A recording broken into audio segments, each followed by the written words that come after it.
What's going on, car family? I'm Ben Wayne. Thank you for joining me in another video. Today, we've returned to Mercedes-Benz of Atlanta Northeast to check out a very special vehicle. This is the 7th generation Mercedes-AMG SL. All new for 2022, and today I want to talk to you a little bit about what's special about this vehicle and what's the new direction that Mercedes-AMG is taking the SL in. So as we review this vehicle, if you find yourself moved and motivated to pull the trigger, please reach out to my friend Jessie Cannon Wallace here at Mercedes-Benz of Atlanta Northeast. I'll leave her contact information in the description box below. So this is a absolutely stunning vehicle. It's done in moonlight white and features a red pepper and black Napa leather interior. It is absolutely gorgeous. So like I said, Mercedes-AMG is going in a new direction with this car. You have a new space frame composed of aluminum, ultra high strength steel, and carbon fiber composites. You even have a 4MATIC all-wheel drive system, which is new for the SL. So let's go ahead and get into it. Check out the exterior and interior details of the all-new SL and see how this ride has been engineered for excellence. Checking out the front of the new SL, I'm digging this long hood, but the first thing that's gonna jump out at you is this large Panamericana grille. And since this car features the AMG extended night package, your slats are done in black. Now there's a lot going on up front. You have darkened headlamps, which are all LED, of course. You have all LED daytime running lamps as well, aggressive gloss black accents up front, and of course your AMG front A-wing as traditional. But you also have active aero as well. So there's slots that open and close due to aerodynamic and ventilation needs, which is pretty cool. Now, I mentioned this long, low-slung hood. What's underneath the hood? What we have is a 4-liter bi-turbo V8. In the SL65 application, that's going to give you 469 horsepower and 516 pound-feet of torque. Now in this 63 application, it's giving you 577 horsepower, 590 pound-feet of torque. Now they're both connected to an AMG Speed Shift MCT or multi-clutch transmission. 0 to 60 for the 63 is going to be just 3.5 seconds. In the 55 application, that's going up just 0.3, 0 to 60 in 3.8 seconds. Now, the 4-liter bi-turbo V8 in this vehicle is something we've seen in previous applications. It's an engine that we truly love. Now, it has a compact and efficient design due to Mercedes-AMG using the hot inside V technology. That's also going to reduce your turbo lag, since the compressed charge from the turbo has a short distance to travel from the turbo to the cylinder banks.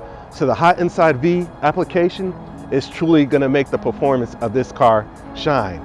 Now, what's new for the SL is that you're getting dynamic engine mounts. Dynamic engine mounts make the handling crisp depending on what driving mode you're in.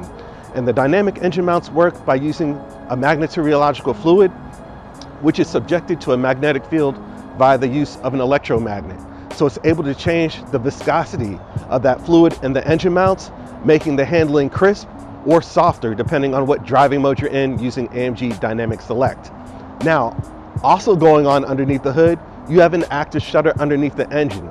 So not only does this car control how air flows around it, it's able to control how air flows through it. So there's a lot going on with this vehicle, and I'm truly amazed and impressed by the technology, not to mention the all-new 4MATIC Plus system that you're getting in the SL for first. So that 4MATIC Plus system is going to give you those crisp and short 0 to 60 times, but it's also going to allow Mercedes to sell this car in colder climates up north. For some people, all-wheel drive is a deal breaker, and for the first time, the Mercedes SL has it. Let's go ahead and check out the side profile. When you see this car in person, it looks a lot larger than it does, let's say, when you pull up a picture. That's because the wheelbase of this SL is actually 5 inches longer than the previous generation. To give you an idea or proportion of the size of this vehicle, the wheelbase of this SL is actually 10 inches longer than what's found on the Porsche 911. So this car has increased in size, and that's given designers a little bit more room to play with the lines and the overall design of the car. We'll get back to that. Now, of course, you're getting the AMG forged 21-inch cross-spoke wheels done in black.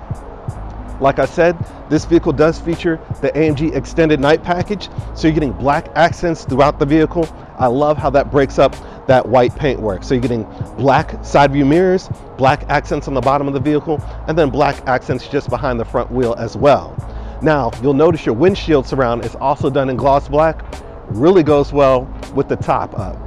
Speaking of the soft top, that's a controversial portion of this vehicle. A lot of people say they miss the hard top that we've had for the past 20 years.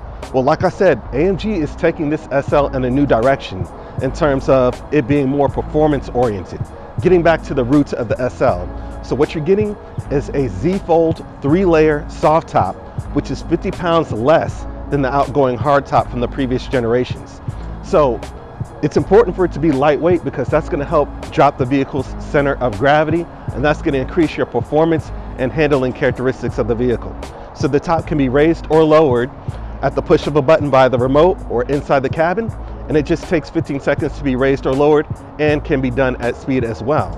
Now that I got the physics out the way when it comes to the soft top, what about the design language?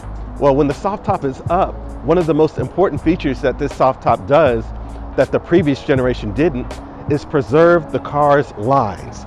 So the soft top slopes nicely down into the trunk lid of this vehicle.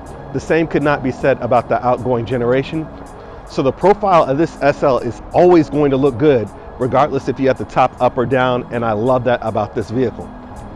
Another thing new for this generation of SL is that you're getting rear axle steering, meaning that the rear wheels can turn up to 2.5 degrees. Now that's going to allow the car to virtually shorten or extend its wheelbase.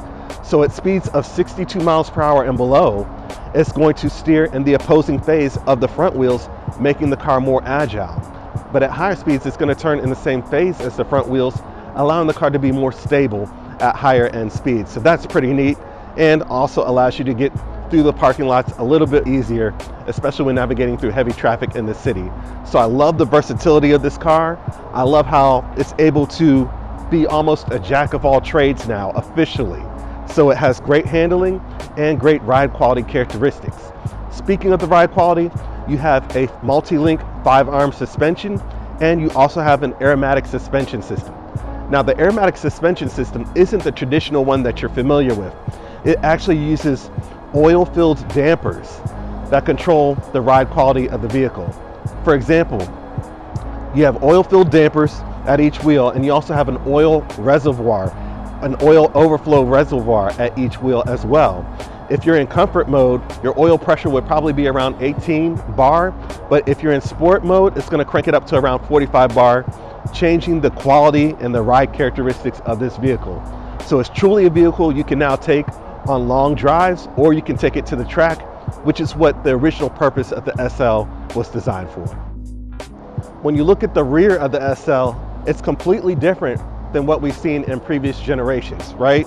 First of all, your soft top now serves as a rear deck lid, and that tapers nicely into the trunk lid. The trunk lid features an adjustable spoiler for active aero, so you can control the spoiler manually using the steering wheel controls, or it can be operated automatically. But don't be that guy sitting in 5-mile-per-hour traffic with the spoiler raised. That's not cool. Coming to the sides, you'll notice you have all LED tail lamps. They've been darkened as well, and you have darkened badges. So your SL63, AMG, and Mercedes badge is all done in a dark chrome.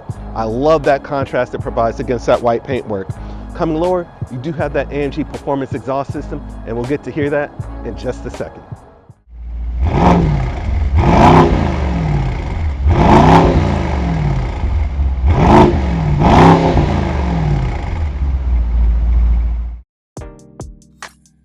When it comes to the interior of the new SL, you are just wrapped in a cocoon of beautiful, smooth to the touch Napa leather. So you have the red pepper leather and then the black leather with the contrast stitching going throughout. It is truly amazing. As soon as you sit in here, you realize that this is a flagship level vehicle, which is something the previous generation SL didn't quite give us. So starting at the top, you have that smooth Napa leather. I love how the seams go down directly into the turbine style air conditioning vents, which also feature LEDs. So I love the turbine style vents. It's attention to detail like that sets this car apart from the others in its class. So everything feels high quality. Coming further down, we do have a nice 11.9-inch touchscreen display. As I'm sure most of you know, the display angle can be changed depending on whether you have the top up or down. So it's very easy to use, very intuitive just like what we saw in our review of the S-Class. Coming further back, we do have 2 cup holders, 2 USB ports and wireless charging, and then a nice rest for your wrist here as well. Coming further back, we do have 2 additional USB ports and plenty of storage. But look how the contrast stitching goes throughout. So when there's red pepper leather, you do have this gray contrast stitching here, but when it's black Napa leather, you do have the red contrast stitching to go with the red as well. So that looks extremely nice. I love the gloss carbon fiber trim going throughout the center console as well. Everything is nicely done. The seats, as you would expect in an SL, they are truly exceptional. Again, red pepper Napa leather, no beads, smooth to the touch. 3 levels of heating, 3 levels of cooling. You have a massage feature. These are active multi-contour seats, and they even have the air scarf system as well. Now the seats in the back, they are small, right? They're pretty much just like a shelf, but they are usable if you have small kids or you have somebody that you don't really care for, you want to throw back there. So the question is, why did we give the SL 2+2 configuration again? Well, Mercedes-Benz reached out to their customers, and their customers said, every now and then I would like to be able to use this car for a short drive to go to, dinner and bring my kids with me or something like that.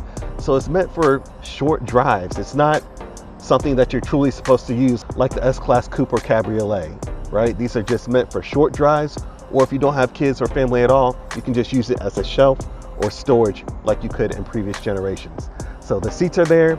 You can also throw a wind deflector on top of there to keep the cabin quiet during high-speed driving. Coming over to the steering wheel, it's covered in that black Napa leather.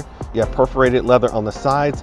Of course, you do have your 2 screens here to switch your driving modes, your AMG Dynamic Select. You also have screens to switch the traction control and even the adjustment of the spoiler. So I love how that is done.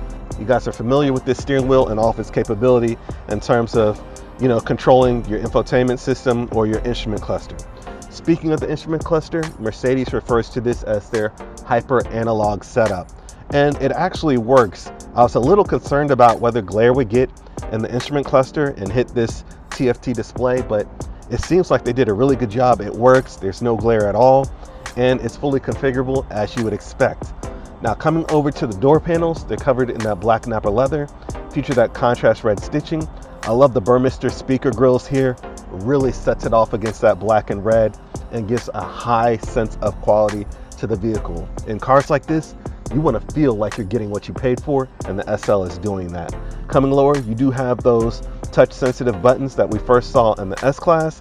You have 3 position seat memory, controls for your heated and cooled seats as well, an aluminum door handle, and then they hit you again with that gloss carbon fiber, and then controls for all 4 windows, side view mirrors, and a button to control all windows at once as well. And then just a tiny bit of storage on the bottom here and a latch for your trunk release. Speaking of the trunk, going back to the soft top no longer intrudes on your trunk capacity, right? Remember when we had the hard top in the SL? Once you drop that hard top, your trunk capacity was cut by nearly half, if not more. That's no longer a factor here. That soft top is also no longer dictating what the rear of the car looks like, giving designers free reign to kind of scope out the proportions of the vehicle. So you have a long hood and a short tail, which is classic roadster proportions. So in terms of tech, the SL has got you covered. You got the hyper analog setup, you have the 11.9 inch touchscreen display, you have the head-up display system. Everything is just nice. And one thing I love about Mercedes-Benz user systems is that they're very intuitive. It doesn't take long to figure these cars out and how to work them, but the quality of this interior is simply unmatched compared to other roadsters on the street. That was a brief overview of the all-new 2022 Mercedes-AMG SL63. Let me know what you guys think about this one in the comment section. I absolutely love the way that this car looks. It is absolutely jaw-dropping in terms of design. If you're interested in this vehicle, please reach out to my friend Jesse Cannon Wallace at Mercedes-Benz of Atlanta Northeast. Please remember to like, share, and subscribe to my YouTube channel. And until next time, I'm Ben Wayne, the automotive reviewer that YouTube deserves.